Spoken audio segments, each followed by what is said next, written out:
Muito bem, irmãos, nós vamos dar início, então, à nossa escola bíblica dominical. E eu quero hoje abordar com vocês uma análise panorâmica do Evangelho de Cristo, conforme o relato de João. Então, abra sua Bíblia aí, no Evangelho segundo João, e nós vamos ter uma visão panorâmica, como estamos fazendo este ano aqui nesta igreja. Uma visão panorâmica do Antigo Testamento, uma visão panorâmica do Novo Testamento. O reverendo Arival está falando sobre o Antigo Testamento e nós estamos falando sobre o Novo Testamento. E hoje nós vamos tratar do Evangelho de João. E eu convido você então para nós lermos inicialmente, capítulo 1, versos 1 a 4, dentro desta introdução, deste prefácio, diríamos, deste introito do livro. João aqui dá-nos informações muito importantes sobre a pessoa de Jesus, e eu queria ler com vocês esse texto. Evangelho de João, capítulo 1, versos de 1 a 5. Se você está com a versão atualizada, você pode ler comigo. Vamos juntos?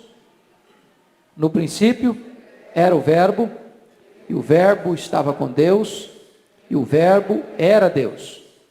Ele estava no princípio com Deus. Todas as coisas foram feitas por intermédio dele, e sem ele nada do que foi feito se fez. A vida estava nele, e a vida era a luz dos homens. A luz resplandece nas trevas, e as trevas não prevaleceram contra ela. Amém. Muito bem, queridos irmãos, nós precisamos parar e perguntar o seguinte: nós temos no Novo Testamento aquilo que se chama de 4 evangelhos, ou 4 livros biográficos, não biográficos no sentido estrito da palavra, restrito da palavra, mas no sentido mais lato, mais abrangente. E nesses 4 evangelhos nós temos Mateus, Marcos e Lucas, que são chamados evangelhos sinóticos, que têm a mesma perspectiva, têm a mesma característica, embora com aspectos ainda diferentes, mas focando as mesmas coisas. E nós temos o Evangelho de João, que não é sinótico, é distinto dos demais. O último evangelho a ser escrito. Mateus escreveu para os judeus, por isso a ênfase dele é provar que Jesus é o rei dos judeus. Marcos escreveu para os romanos, por isso a ênfase dele é provar que Jesus é o servo, que trabalha, que faz, que realiza, que opera milagres. Lucas escreveu para os gregos, e por isso a ênfase dele é provar que Jesus é o homem perfeito. Então Lucas é o evangelho que mostra a salvação, as parábolas sobre salvação. Jesus é aquele que se interessa pelos povos, pelo homem, pelos gentios, pelos desprezados da sociedade. E ele mostra então, sendo um homem perfeito, o ministério de oração de Jesus. Mas João, ele vai escrever um evangelho universal, tanto para judeus quanto para gentios. Ele não foca apenas um grupo específico, é um evangelho mais abrangente. E a grande tese de João é provar que Jesus é o Filho de Deus. E que tendo nele fé, você recebe dele a vida eterna. Essa é a grande ênfase dele, nós vamos estudar isso daqui a pouquinho. João é considerado o pico do Everest da teologia bíblica, o mais teológico de todos os evangelistas. E João talvez seja o livro mais lido no mundo. Dentro da Bíblia, o livro mais conhecido e mais lido é João. Até hoje, quando você vai fazer uma campanha de evangelização, é muito comum se imprimir Evangelho de João e distribuir. Agora, não significa que ele é o mais fácil, talvez o mais complexo. Porque João divide o material dele em 2 áreas. Se você notar, do capítulo 1 ao capítulo 11, há o registro dos milagres, 7 milagres de Jesus. Dos capítulos 12 ao capítulo 21, você tem os ensinos de Jesus, os discursos de Jesus. Não significa que nos primeiros 11 capítulos nós não tenhamos discursos, temos alguns discursos complexos demais. Mas os milagres estão focados nesses 11 primeiros capítulos, que nós chamaríamos do ministério público de Jesus. Mas nos capítulos 12 a 21, você nota que Jesus desenvolve esses ensinos fundamentalmente no cenáculo. 12, 13, 14, 15, 16, 17. Acontece numa única semana. Aliás, não é numa semana não, é num final de semana. É num final de semana, onde Jesus Cristo vai ministrar os grandes ensinamentos. Quem é o autor deste evangelho? Você diz, João, mas não está escrito isso. Nenhum dos evangelhos, como as epístolas de Paulo, o autor está definido no próprio texto. João não diz isso. Evangelho de João aos gentios e judeus. Não está assim introduzido. Você deduz que é João. E as deduções ou conclusões que foi João que escreveu são fartas e abundantes, tanto internamente quanto externamente. Os pais da igreja, todos, sem qualquer exceção, foram unânimes em afirmar que este evangelho foi escrito por João. Quem é João? Filho de Zebedeu, irmão de André, ou de Tiago? De Tiago, irmão de Tiago, é empresário de pesca. Conviveu a vida toda ali às margens do mar da Galileia. Ele era filho de Salomé, e há às vezes até algumas ideias de que Salomé era irmã de Maria, mãe de Jesus, e se isso é fato, então ele tinha um grau de parentesco com Jesus, do ponto de vista de sangue. Ele foi dos discípulos um dos mais próximos de Jesus. Vocês se lembram disso? Que em 3 ocasiões Jesus chamou apenas 3 para estarem com ele, e João fazia parte desse grupo seleto. Vocês lembram quais foram as 3 ocasiões que Jesus chamou 3 dos discípulos para estarem com ele? Transfiguração, ressurreição da filha de Jairo e jardim do Getsêmani. Nessas 3 ocasiões, Jesus chama Pedro, Tiago e João. Mas dentro desse grupo seleto de mais próximo de Jesus, João era o discípulo amado, aquele que reclinou no peito de Jesus. Então, dos discípulos, nenhum teve maior intimidade com Jesus do que João. Prova disso é que João foi o único discípulo que participou com Jesus do seu momento de agonia. Se você perceber lá no Getsêmani, 2 dos discípulos foram para a casa do sumo sacerdote. Quais que foram? Pedro e João. Lá, Pedro nega Jesus e sai. João fica. Então ele não só vai, mas ele fica. Segundo, João foi o único dos apóstolos que não abandonou Jesus no momento da sua crucificação. Ele estava lá no pé da cruz. Todos os demais fugiram. João está lá. João foi o único apóstolo a quem Jesus confiou a sua mãe. Por que o fez?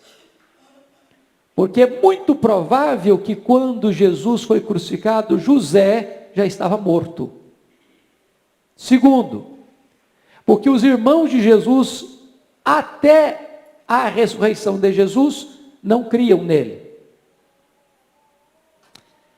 Outro fato importante sobre João. João, mais tarde, logo depois que Jesus ressuscita, que Jesus volta para o céu, que Jesus derrama o Espírito Santo, João vai se transformar num importante líder da igreja de Jerusalém. Juntamente com Pedro e com Tiago, irmão de Jesus. Lá em Gálatas 2:9, esses três, Pedro, Tiago, irmão de Jesus, não o Tiago apóstolo, porque o Tiago apóstolo, irmão de João, foi morto por Herodes, lembram disso? Lá em Atos 12. Foram chamados de colunas da igreja de Jerusalém. É curioso também, outro importante dado sobre João, é que João tem um ministério muito próximo de Pedro.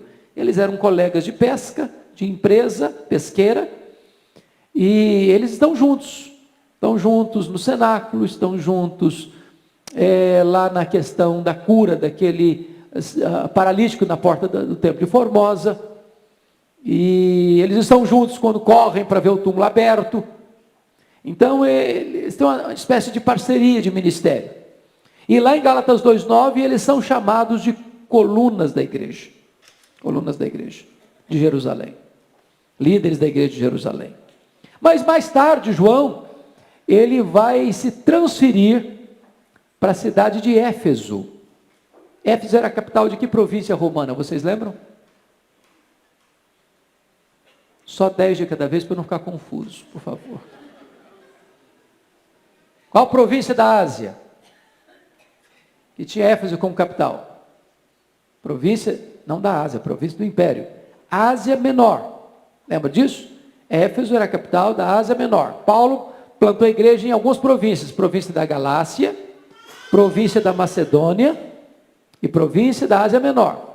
Éfeso era a capital. Éfeso veio se tornar a mais importante igreja do Novo Testamento, superando Jerusalém e Antioquia da Síria. Até porque Éfeso era uma importantíssima cidade, centro do culto de Diana, a deusa dos Efésios, uma das 7 maravilhas do mundo antigo.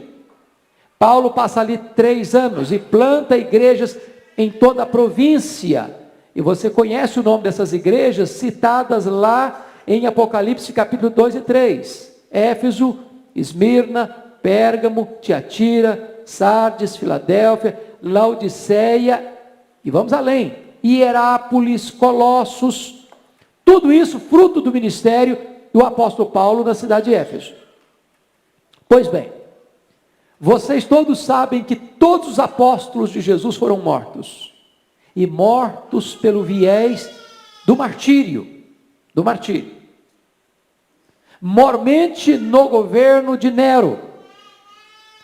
Quando Paulo foi degolado, e diz os historiadores que Pedro foi crucificado, e crucificado de cabeça para baixo, e que ele foi crucificado, já havia uma profecia sobre isso, que está lá em João capítulo 21, e o próprio Jesus é quem disse isso.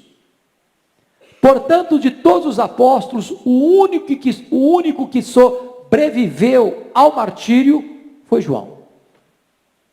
O único que chegou à velhice foi João, no sentido pleno, porque Paulo também se considerava velho, ele diz isso lá na carta a Filemon.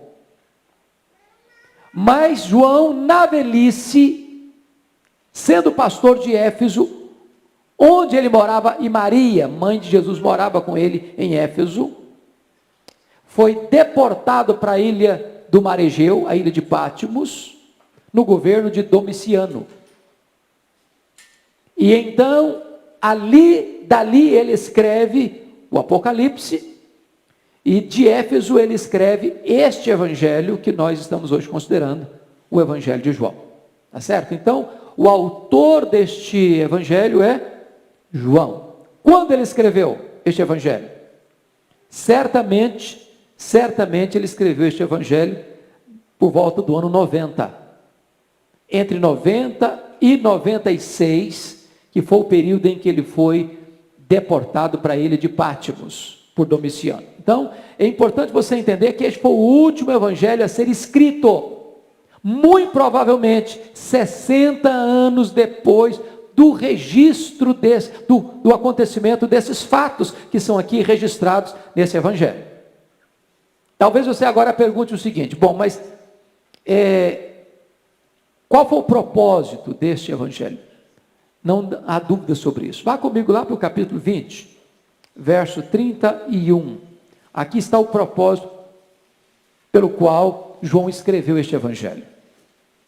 São dois propósitos. Dois propósitos. Então vamos ler o versículo 31 comigo. Vamos juntos? 20, 31. Unanimemente, vamos ler. Estes, porém, foram registrados para que creiais que Jesus é o Cristo, o Filho de Deus, e para que crendo tenhais vida em seu nome. Então, dois propósitos estão claros aí. Primeiro propósito é um propósito apologético. Qual o propósito apologético?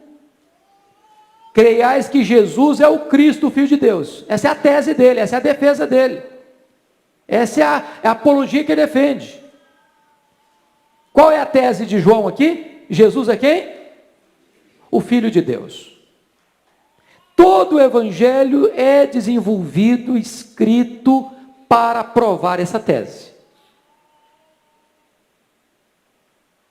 Então, se Mateus escreveu para provar que Jesus é o rei dos judeus, se Marcos escreveu para provar que Jesus é o servo, se Lucas escreveu para provar que Jesus é o homem perfeito, João escreveu com esse propósito, provar que Jesus é quem? O Filho de Deus. Isso é a apologia dele, isso é a tese dele. O aspecto apologético do livro. Mas o livro tem um segundo propósito, que é evangelístico. Está aí no verso 31 também. E para que, crendo, tenhais vida em seu nome. Ou seja, qual o projeto do livro? Provar uma tese apologética, Jesus é o Filho de Deus, e um projeto evangelístico. Se você crer nele, você tem vida eterna, você tem vida em seu nome.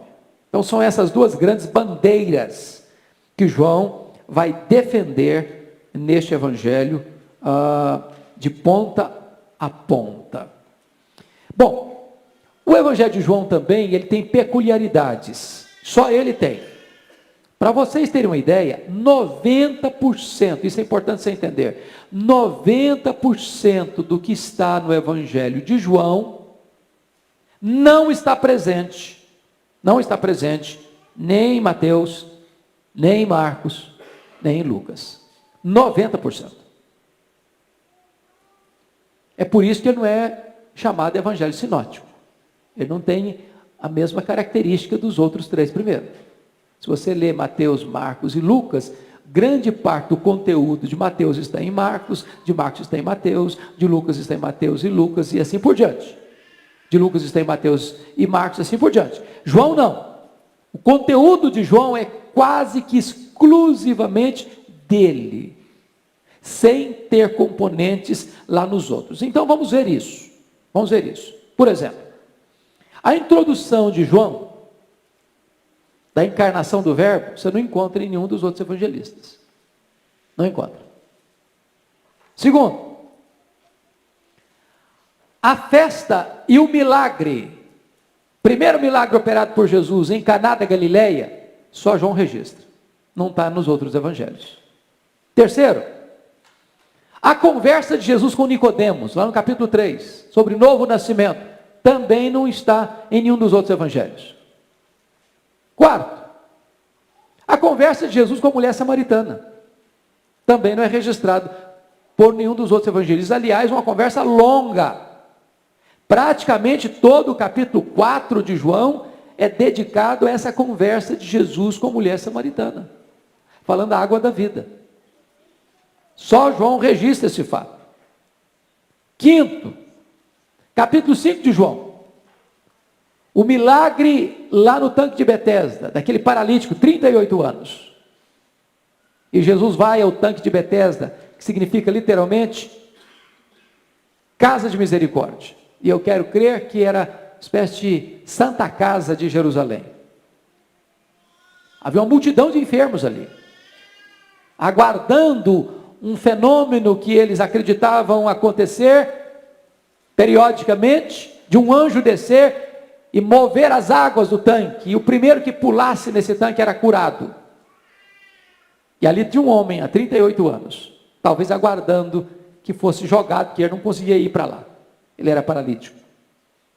Frustrado, abandonado, esquecido, Jesus se aproxima dele e pergunta: queres ser curado? E o homem responde com evasiva: eu não tenho ninguém. A questão não é querer ser curado, o problema é que ninguém se importa comigo. E Jesus então olha para ele e disse: levanta-te, toma o teu leito e vai para a tua casa. O Jesus que pergunta é o Jesus que ordena, e o Jesus que ordena é o Jesus que tem poder para tornar a sua ordem eficaz. E o homem se levanta curado. Se você perceber, ainda, em sexto lugar, o discurso de Jesus sobre o pão da vida no capítulo 6, 22 a 71, só João descreve. Nenhum outro evangelista fala. Por exemplo, o texto que nós pregamos hoje de manhã aqui, sobre a água da vida, João 7, 37, 38, só João registra. Se alguém tem sede, venha a mim e beba. Quem crer em mim, como diz a Escritura, do seu interior fluirão rios de água viva. Só João registra isso. Quer ver mais? João capítulo 9. A cura daquele cego. Só João registra esse milagre. Nenhum outro evangelista registra. João capítulo 10. O bom pastor. Só João registra isso. João capítulo 11, o milagre, talvez o maior milagre público de Jesus. A ressurreição de Lázaro. E eu já disse isso aqui, mas como temos pessoas novas aqui, eu gostaria de repetir esse fato. Porque eu acho que ele é relevante.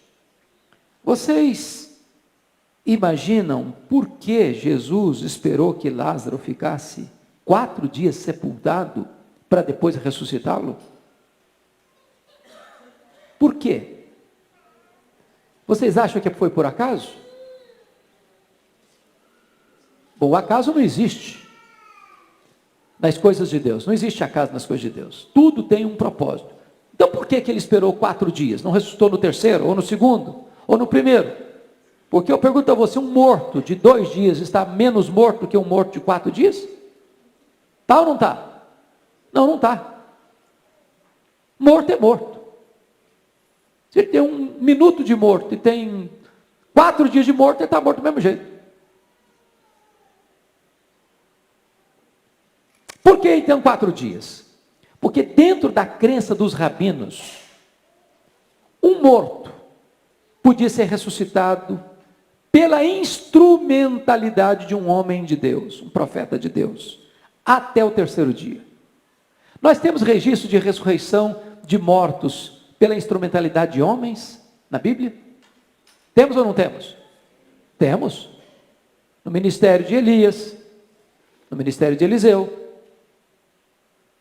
Nós temos também no ministério de homens de Deus, como apóstolos, como Paulo, como Pedro, que ressuscitaram mortos. Porém, na crença dos rabinos, a partir do 3º dia, ou seja, do 4º dia, nenhum homem, nem profeta, nem apóstolo, nem ninguém, ser humano, tinha condições de ressuscitar um morto. Era a crença deles, era a teologia deles. Quando Jesus chega em Betânia, já no 4º dia que Lázaro está sepultado, e ressuscita Lázaro, ele está confrontando os judeus com a sua teologia.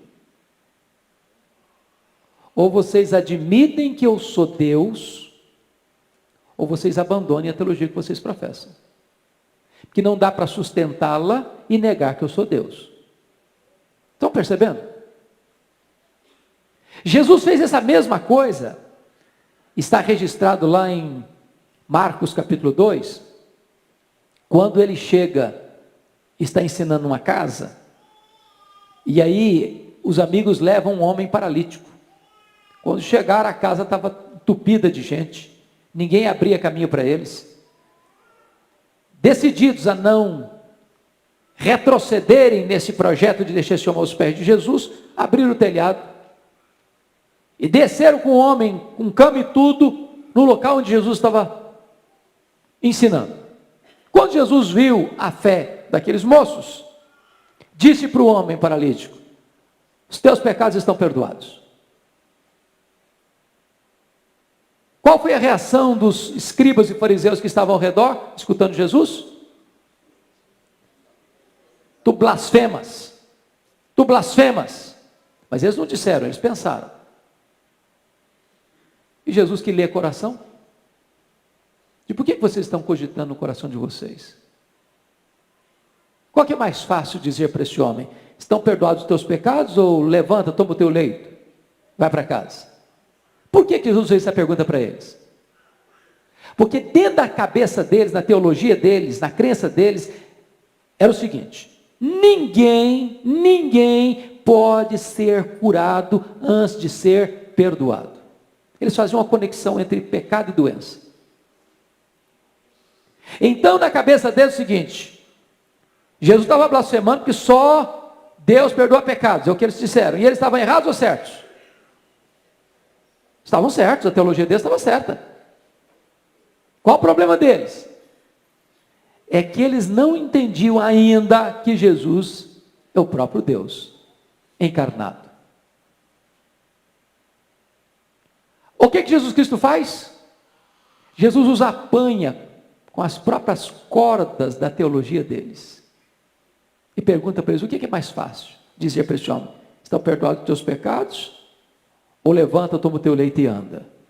Porque se o homem levantasse, o paralítico levantasse e andasse, na cabeça deles, o homem estava perdoado. Como só Deus perdoa pecados, eles acreditavam nisso, então eles tinham que admitir: esse homem ou é Deus ou a nossa teologia está errada. Percebem? Então, o homem se levanta, curado, e eles precisam admitir que de fato eles estão diante de alguém que não é apenas um homem, é o próprio Deus. Mas seguindo aqui, se você perceber, dentro das peculiaridades, a cerimônia de lava-pés, lá no capítulo 13 de João, só João registra isso. Só João registra isso. Mais ainda, o discurso do cenáculo, preste atenção nisso, capítulo 13, capítulo 14, capítulo 15, capítulo 16, só João registra. Mas, a oração sacerdotal de Jesus, no capítulo 17, só João registra. Só João registra. Só João registra. Para fechar essa conta da peculiaridade do Evangelho de João, distinto dos evangelhos sinóticos, capítulo 21, a restauração de Pedro, a pesca milagrosa, só João registra. Então você está diante de um evangelho que é dissemelhante, não é semelhante aos outros evangelhos, Mateus, Marcos e Lucas, tá certo? Pois bem, se a tese de João, apologética, é provar que Jesus é o Filho de Deus, João não teve a preocupação de fazer um relato exaustivo, detalhado do ministério de Jesus. O que é que ele faz? Ele pinça alguns fatos, sobretudo milagres, que vão evidenciar o poder de Jesus como Filho de Deus.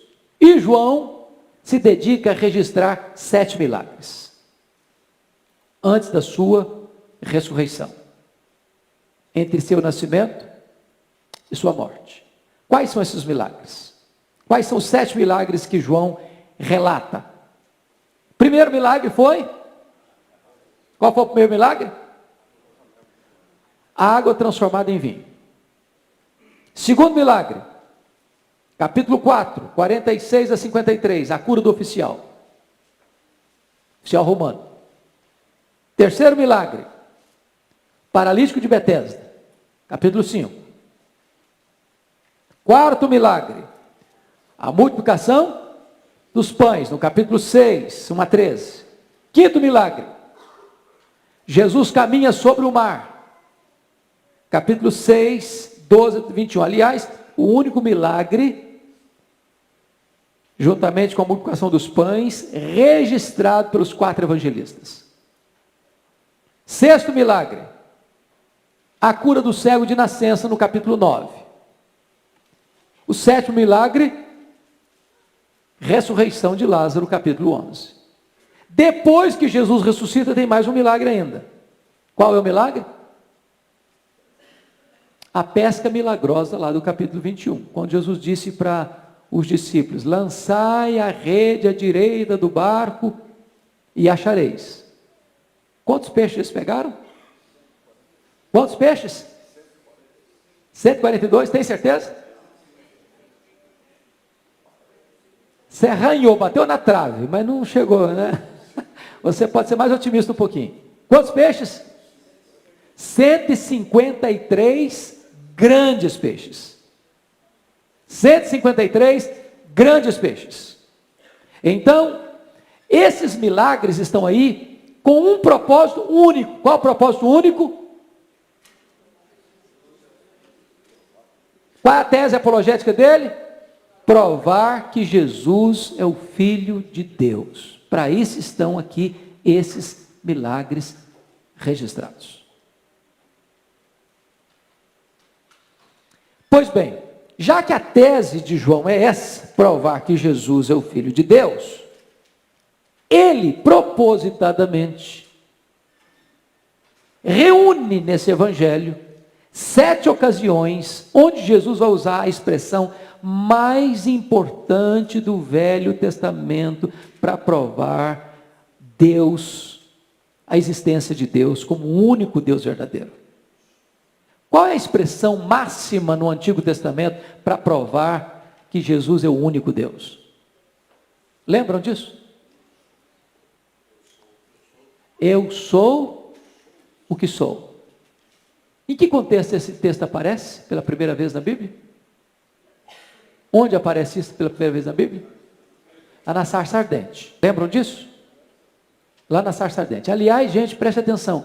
É aqui que aparece pela primeira vez o nome de Deus, Iavé, ou Javé. Por que às vezes é Iavé, às vezes é Javé?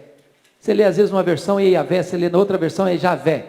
Porque no hebraico, o iod, que é o i, ele tem tanto valor de i quanto valor de j. É a mesma letra. Então, I e J no hebraico é a mesma coisa. Então, tem hora que você lê Javé, tem hora que você vê Iavé. É a mesma coisa.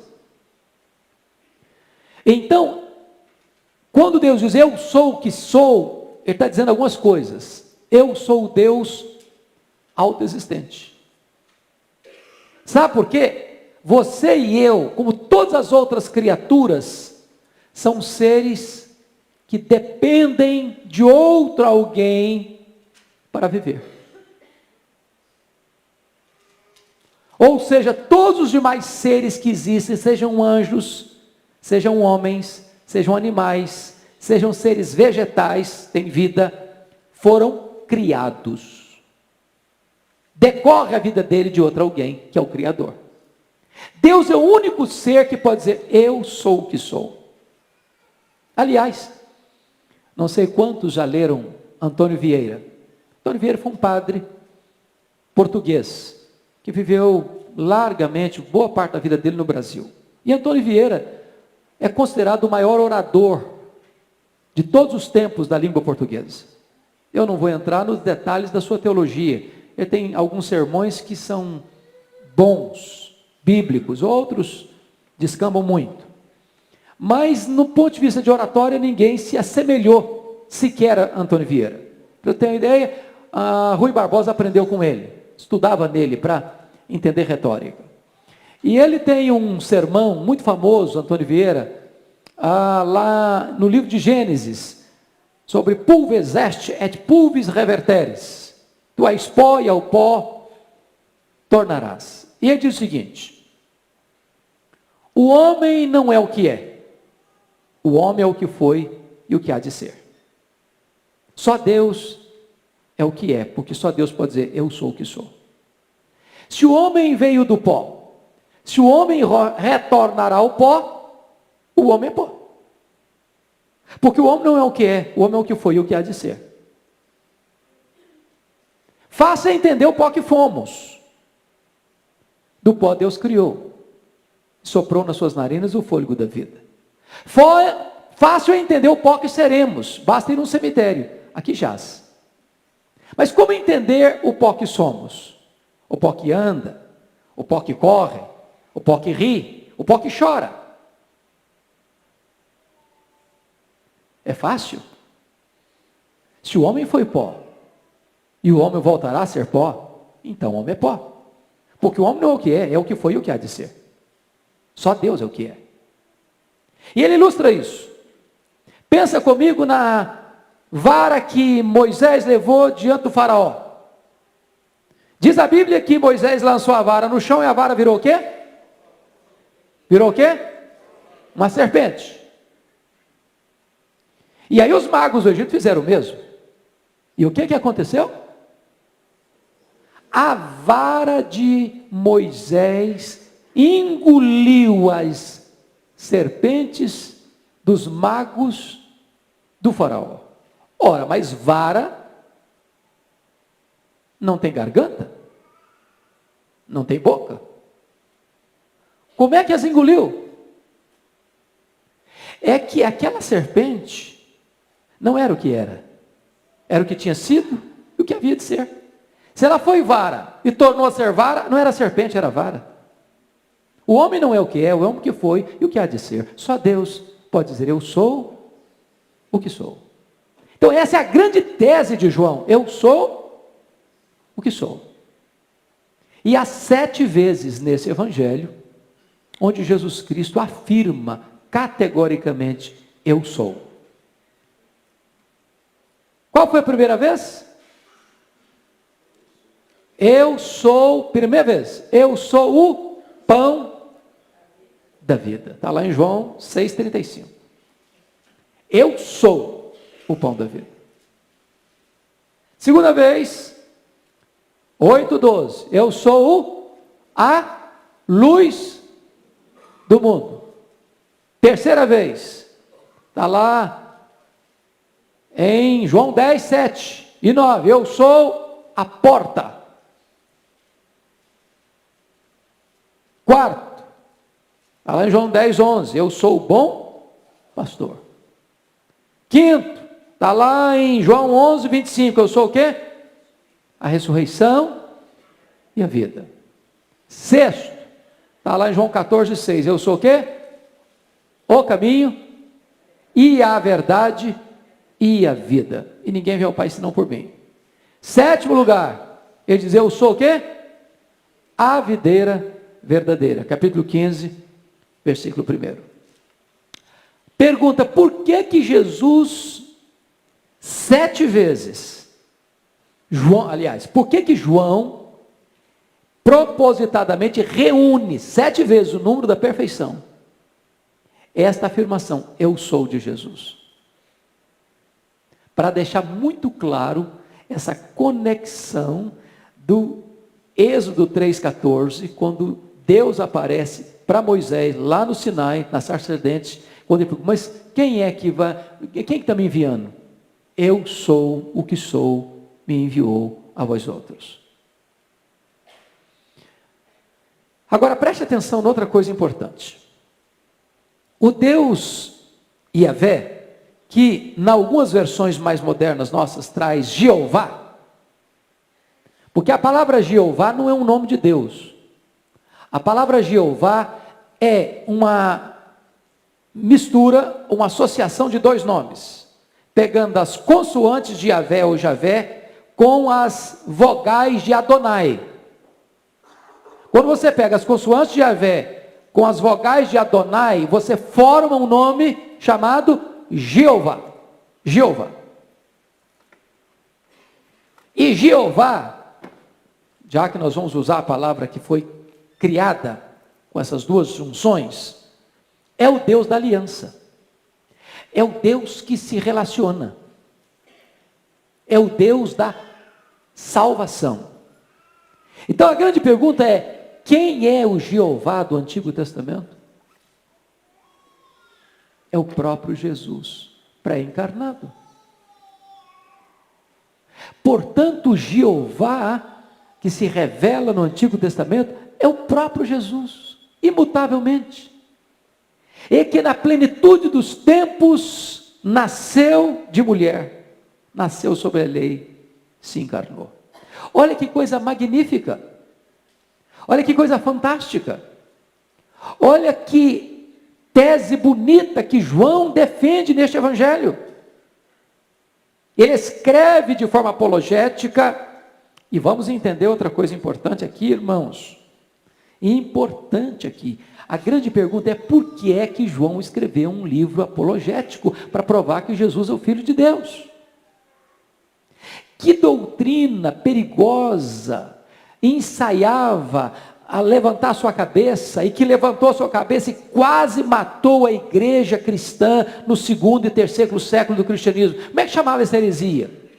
Quem lembra? Gnosticismo. Gnosticismo. O que ensinava o gnosticismo? A palavra gnosticismo vem de uma palavra grega gnosis, que significa conhecimento. O gnosticismo era uma mistura do judaísmo com a filosofia grega, onde as pessoas só conheciam a Deus através de um conhecimento esotérico, e não era para todos, era para um grupo de iluminados. De tal maneira que eles precisaram criar algumas coisas. Eu preciso que você entenda isso, para você entender por que João escreveu esse evangelho. Os gregos, dentro dessa visão gnóstica, entendiam duas coisas. Primeiro, a matéria é má. O espírito é bom. Se a matéria é má e o espírito é bom, então os gregos tinham que negar 3 doutrinas do cristianismo. Quais doutrinas? Primeiro, a criação. Segundo, a encarnação. Terceiro, a ressurreição. Certo? Bom, mas o problema é o seguinte, que Jesus de Nazaré era uma pessoa histórica, concreta, tangível. Você podia pegar nele, ele não era um fantasma. Aí dentro do gnosticismo surge uma seita herética chamada de docetismo. Docetismo. E no docetismo se ensinava que o Cristo veio sobre o Jesus histórico no batismo. E que o Cristo deixou o Jesus histórico na crucificação. E que esse Cristo, ele era uma espécie de fantasma, que ele caminhava pela praia e nem marca deixava na areia. Então João, que reúne argumentos para provar que Jesus é o Filho de Deus, precisa provar também outra tese, que esse Jesus se fez carne, que ele não é um fantasma, que ele é um ser concreto, um ser humano real, que ele habitou entre nós, que ele vestiu pele humana, que ele andou entre nós, fazendo bem, libertando os oprimidos do diabo. O que eu estou querendo levantar com vocês? A necessidade de João ter escrito um evangelho apologético para provar que Jesus é o Filho de Deus. Por quê? Porque lá no final do 1º século, essa terrível heresia já estava se levantando, tentando desmistificar ou tentando negar a verdade que Jesus é o Filho de Deus. Para que João escreve? Para botar o machado da verdade nesta heresia perniciosa que estava ameaçando a igreja cristã. Por isso ele escreveu esse evangelho apologético, provando que Jesus é o quê? O Filho de Deus. E eu gosto muito da frase de C.S. Lewis, quando ele diz o seguinte: quando você está diante de Jesus, você tem 3 opções. 3 opções. Ou ele é um mentiroso, ou ele é um lunático, um doido, varrido, ou então ele é Deus. Ou então ele é Deus. Porque se Jesus não é quem ele disse ser, então ele é um mentiroso. Porque foi ele quem disse: eu sou o que sou. Ele disse lá para os judeus, capítulo 8, antes de Abraão existir, eu sou, porque eles estavam com dúvida. Mas como é que o senhor fala que o senhor é tão antigo assim? O senhor é mais antigo que Abraão, que é o nosso pai? Mas como é que o negócio? O senhor não tem nem 50 anos. E Jesus diz: mas antes que Abraão existisse, eu sou. O que ele estava afirmando com isso? Eu tenho pré-existência. Não pensem vocês que eu comecei a existir no dia que eu nasci, lá em Belém da Judéia. Você e eu não temos pré-existência. Nós começamos a existir no dia que nós fomos concebidos no ventre da nossa mãe, e nós começamos a existir historicamente no dia que nós nascemos. Mas Jesus não começou a existir ali no seu nascimento, ele já existia desde sempre. Como é que João abre o seu evangelho? No princípio era o verbo estava com Deus, o verbo era Deus. Me divide aí, vocês que são bons de homilética, né? Me divide esse versículo primeiro aí. Sobre que assunto ele está falando? No princípio era o verbo. Esse verbo era aí está em que tempo verbal? Que passado? Pretérito perfeito ou imperfeito? Estou em dúvida agora, vocês falaram que é perfeito ou imperfeito? Perfeito ou imperfeito esse verbo aí no passado? Pretérito imperfeito. Porque se tivesse pretérito perfeito, como é que seria? No princípio, foi o verbo. Bom, então eu não tinha pré-existência. Está escrito no princípio, era o verbo. O que significa isso? Que quando tudo começou a existir, ele já existia. E João tem mais um cuidado. E tudo que veio a existir por intermédio dele. Ele não só tinha pré-existência, como ele foi o criador de tudo que existiu. Estão percebendo a tese de João? Numa linguagem bem humana, viu gente? Desculpa de eu falar isso. Mas João começa botando os dois pés no peito dos hereges. Ele já começa jogando uma pá de cal na heresia. Ele começa provando já que esse Jesus precisa ser Deus porque ele é eterno. No princípio era. E eternidade é um atributo exclusivo de Deus. Mas agora vamos para a segunda frase. E o verbo estava com Deus. A expressão no grego aí, prostonteon, traz a ideia de face a face com Deus. O que João está provando aí? O que João está provando aí? A personalidade distinta do verbo, daquele que nós chamamos de Pai. O que João está provando aí, é jogando uma pá de cal no unicismo, que acredita que Deus é uma só pessoa. João está provando aí que Deus, embora seja um só, constitui-se em três pessoas. Que o Filho é Deus, mas é distinto do Pai. Que convive com o Pai, está face a face com o Pai. E o que ele prova mais? E o verbo, finalzinho do versículo 1, e o verbo era Deus. Você já provou a eternidade do verbo e já provou a personalidade do verbo, agora ele prova o quê? A divindade do verbo.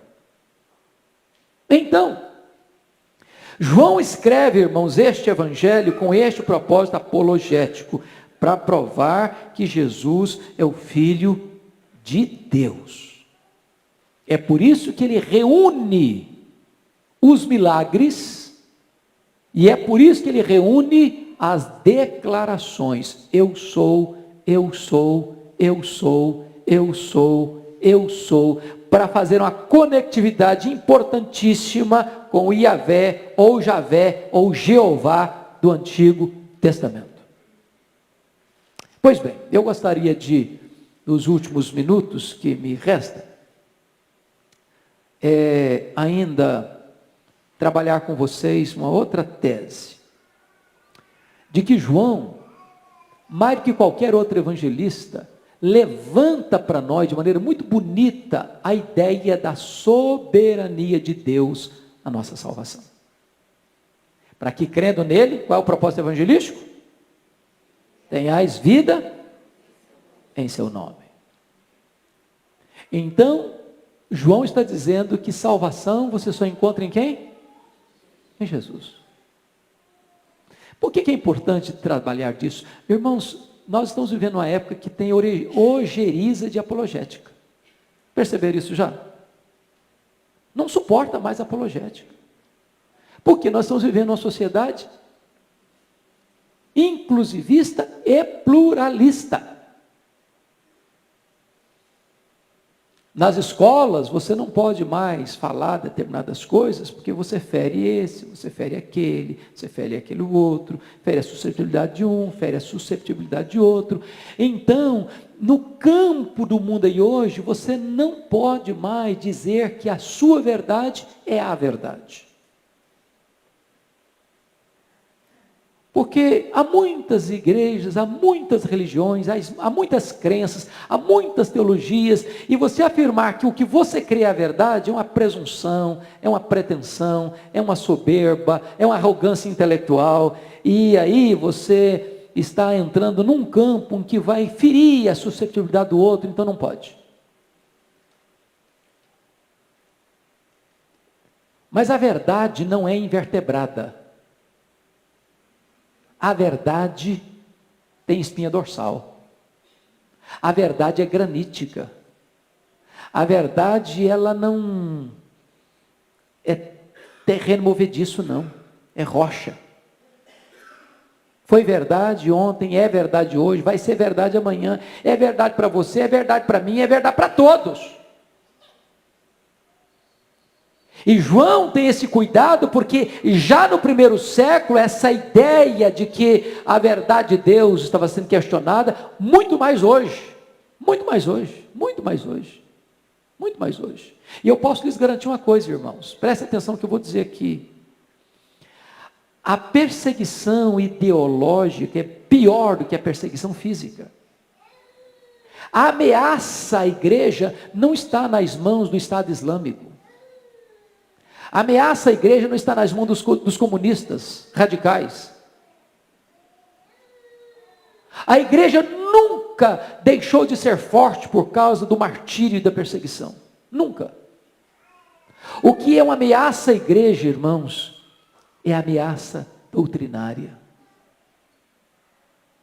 É de você minar as bases, você minar os alicerces.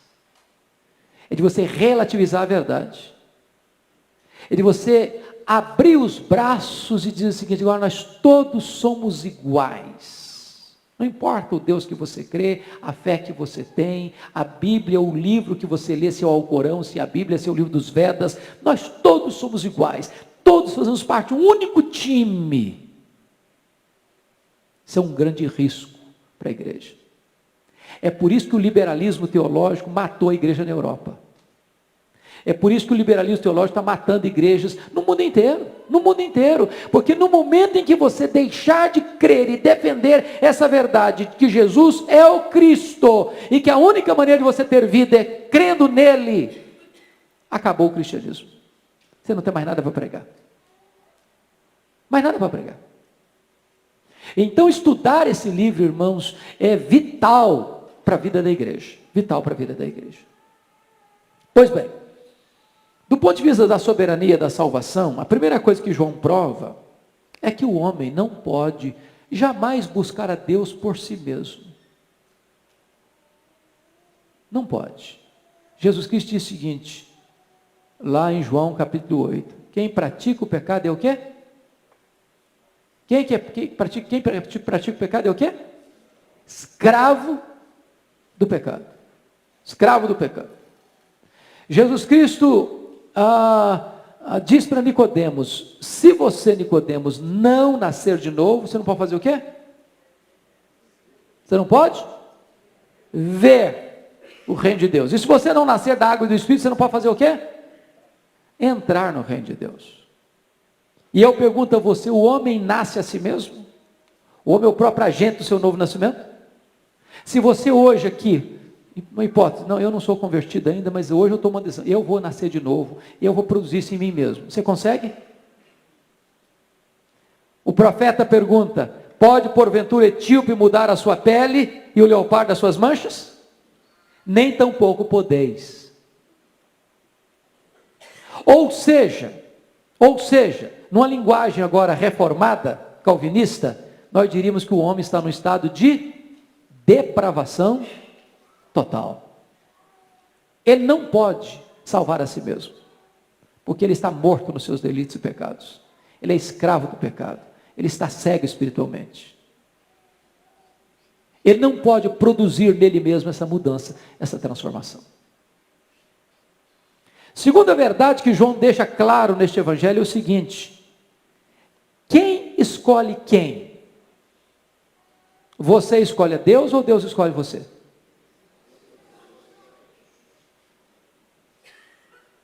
Quem dá o pontapé inicial nesse processo? Deus ou você? Veja comigo lá em João 6,37. João 6,37.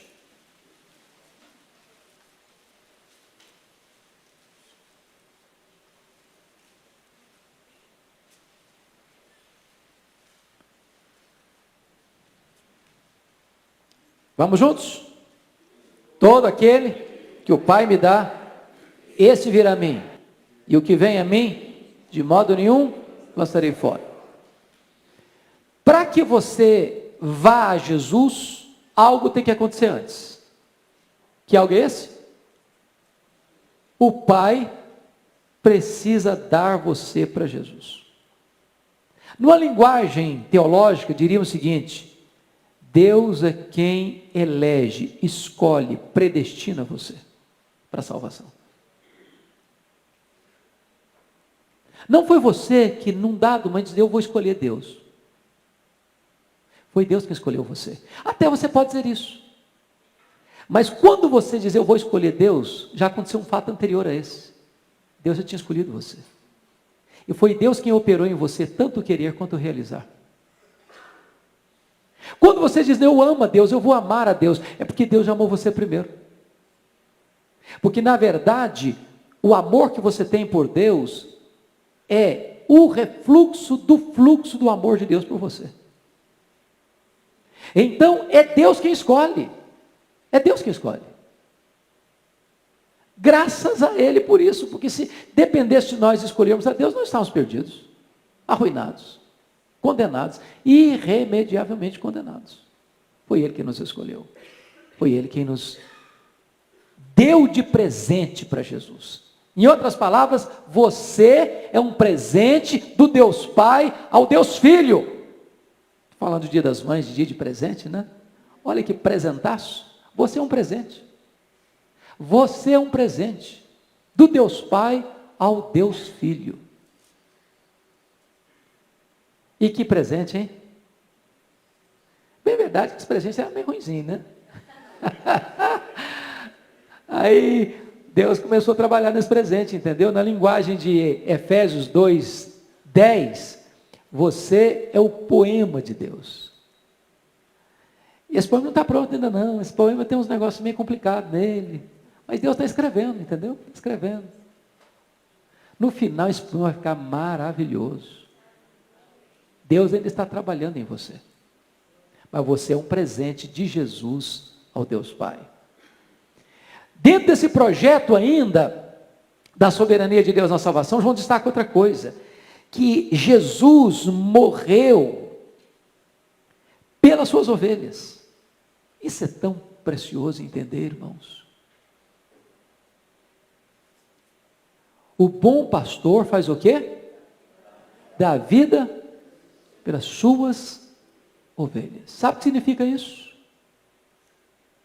Que quando Jesus foi para a cruz, você acha que Jesus estava pensando em você, estava morrendo por você, ou morrendo assim de forma geral, lata, assim? O que vocês acham? Ele morreu pela sua igreja, pelas suas ovelhas. Ele morreu por você.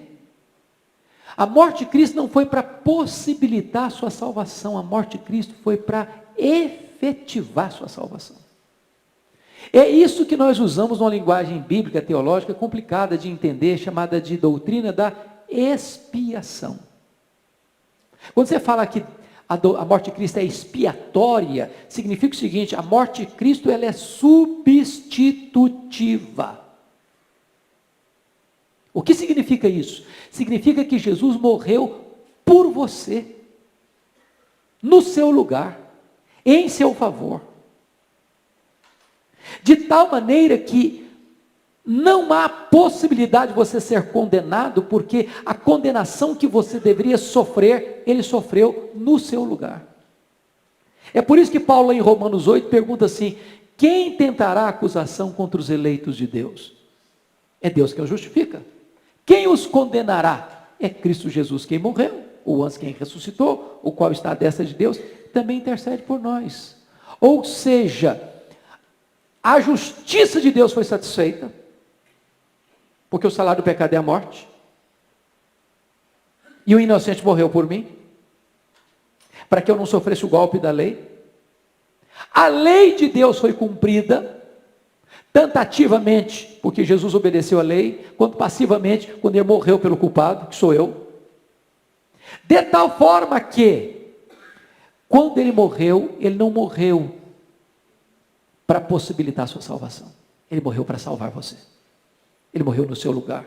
Ele levou sobre o seu corpo no madeiro os seus pecados. Foi traspassado pelas suas iniquidades, moído pelos seus pecados. O castigo que nos traz a paz estava sobre ele. Pelas suas pisaduras, nós fomos sarados.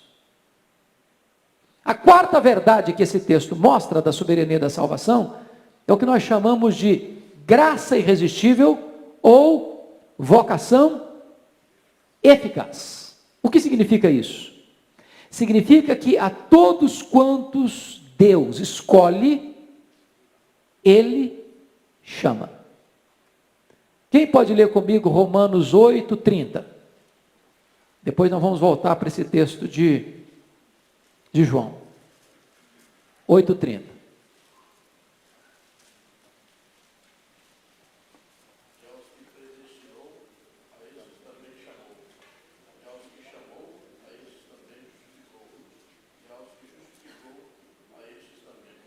Ok, obrigado, irmão.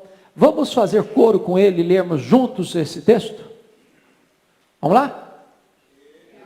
Que Jesus, a esses também chamou, e aos que chamou, a esses também justificou, e aos que justificou, a esses também glorificou. Então preste atenção num ponto importante aqui.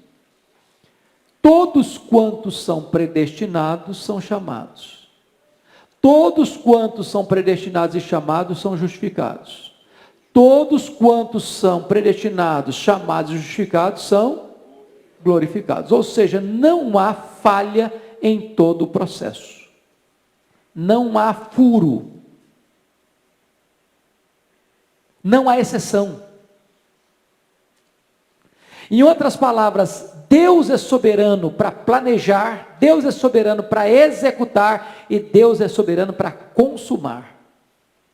Não há possibilidade de haver fracasso no plano de Deus. Então, todos quantos Deus escolhe, Deus chama. Agora vamos para João 6,37 de novo, por gentileza. João 6,37 outra vez. Podem ler, por favor.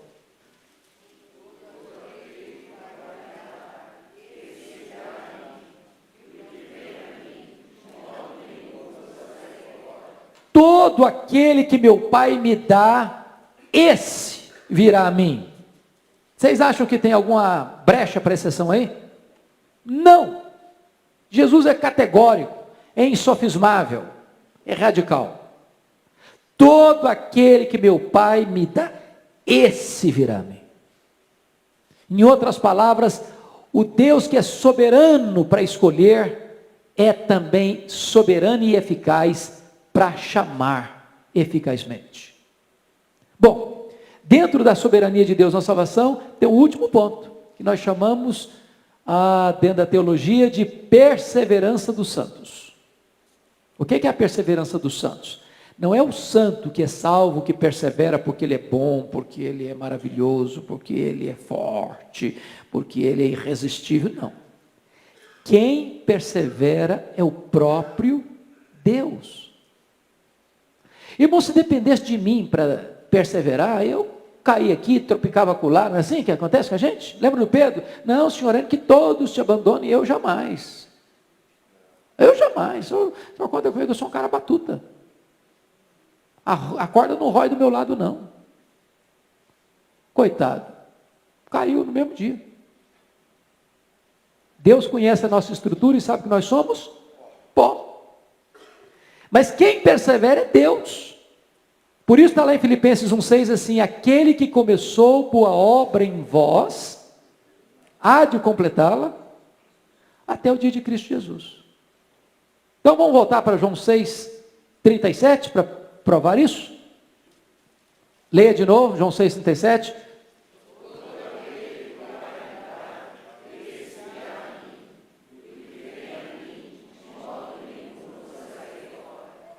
Tem dúvida aí? E o que vem a mim, de modo nenhum eu lançarei fora. Quem está dando segurança para quem aí? Jesus dá segurança para nós. Não somos nós que nos seguramos a nós mesmos. Por que é importante dizer isso, irmãos, queridos? Porque há tantos crentes sinceros, salvos por Cristo Jesus, que vivem inquietos, perturbados, desesperados, com medo de perder a salvação. Medo. Gente que acorda de manhã para perder a salvação. Aí é um tormento, é uma angústia, um desespero. Gente com medo, eu falei, meu Deus, e se eu cair e perder a salvação? Aí fica numa angústia. Aí tem outras que partem para outro extremo perigoso. Outro extremo perigoso. Não, eu estou seguro mesmo, eu estou salvo mesmo, eu posso viver o que eu quiser, eu posso dar as minhas escapadelas, eu posso dar as minhas escorregadas, porque estou salvo, estou garantido mesmo. Então, deixa eu curtir a vida, porque não vai dar errado. Então, deixa comigo. É outro perigo. Por que é outro perigo? Porque aqueles que são chamados para a salvação, são chamados para a santidade. Um salvo não planeja pecar. Não planeja pecar. Pecado da vida do salvo é acidente de percurso. Por isso, a Bíblia nos informa que aquele que pratica o pecado, escravo do pecado. E Jesus não nos salvou no pecado, Ele nos salvou do pecado. Portanto, aquele que é salvo anseia por santidade. Deus nos predestinou ou nos escolheu em Cristo antes da fundação do mundo para sermos santos e irrepreensíveis. Então notem isso. Você e eu podemos e devemos ter certeza de vida eterna. Certeza. Quem pode ler comigo aí João 6:47? João 6:47, olha aí. Vamos lá? Em verdade.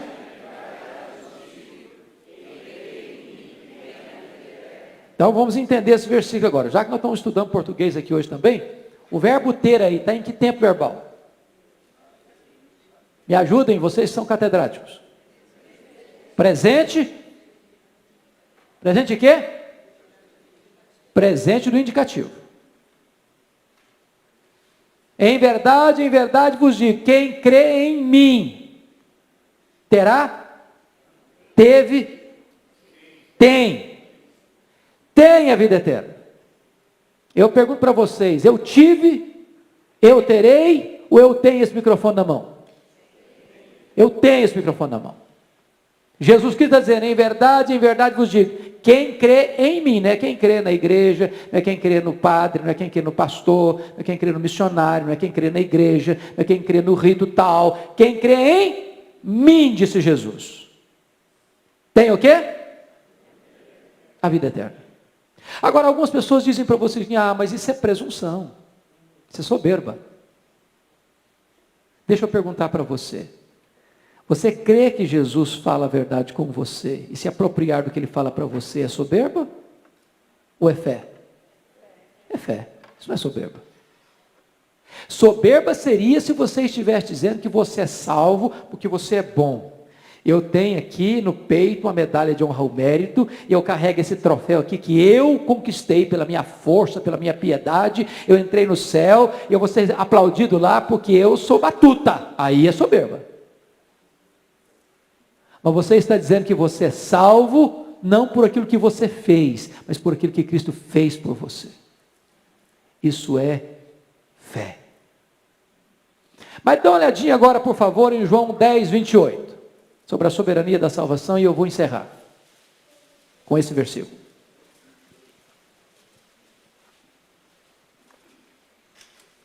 Pode ler, vamos juntos, começando.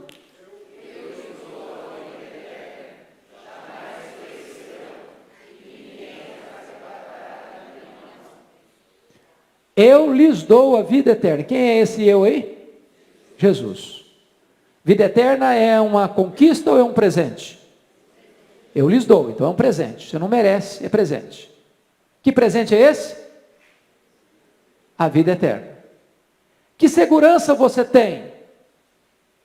Ninguém as arrebatará da minha mão. Quem é ninguém aí? Ninguém.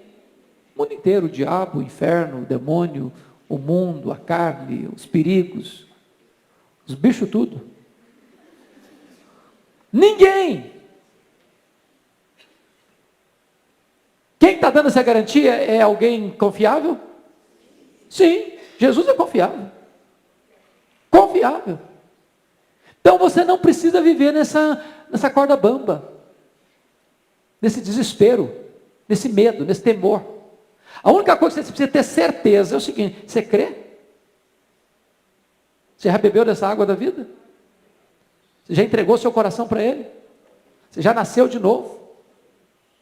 Se você tem certeza disso, então você tem plena e absoluta segurança.